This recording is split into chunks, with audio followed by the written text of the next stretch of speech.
ମୁଁ ମଥାରେ ଓଢ଼ଣା ଦେବି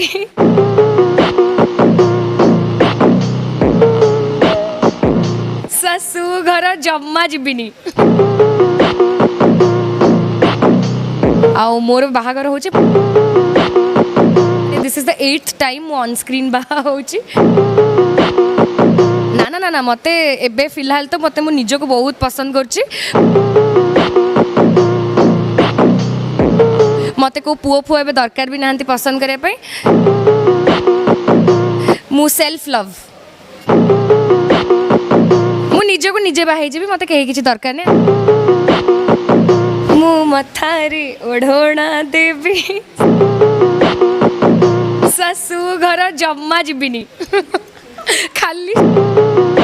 ଆଉ ମୋର ବାହାଘର ହେଉଛି this is the 8th time ମୁଁ ଅନ୍ ସ୍କ୍ରିନ୍ ବାହା ହେଉଛି।